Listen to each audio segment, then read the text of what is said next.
What's going on, guys? Jacob here from JPS, and we're with the Italian stallion, Marco, and we're going to show you how to perform the tricep press correctly. Now, very simple movement, single joint exercise, but a lot of people incorporate multiple joints, more muscle groups than what they should, and therefore they take away the amount of tension placed on the tricep, and obviously that's going to impact negatively their arm girth and subsequent gains. So we're going to show you how to do this properly.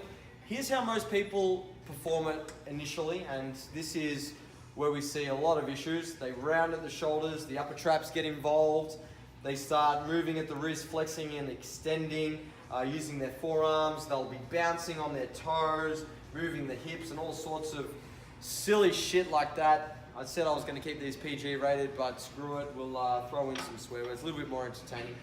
So we don't want to do that.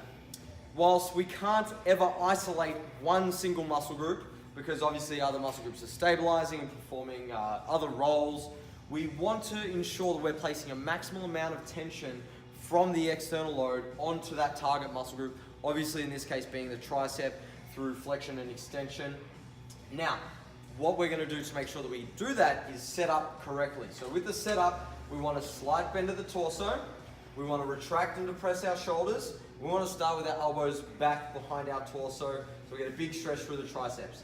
From here, we want to make sure we keep our wrist in the same position. Now, what most people are going to do also is squeeze the rope with their thumbs like this, and that's going to obviously take a lot of tension there. It's not necessarily an issue, but I have definitely seen in my experience, if we put the thumbs on the outside, we can start to take out some of those flexor muscles and get more of that tension through the extensors. So keeping this nice and stable, we're going to push down and away from the body, and what that's going to do is ensure that the lateral head and the medial head are doing a little bit more work than the long head back here, which is obviously the goal when we're performing tricep extensions through shoulder extension.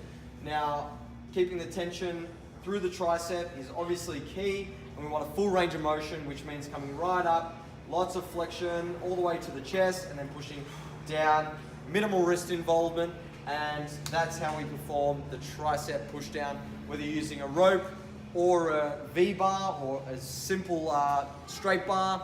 Technique is the same, so make sure that you keep it pretty consistent. Timeless form's the goal. Thank you, Marco, and I'm really sorry, ladies, he is taken, but Kian, our cameraman, is available, so hit him up.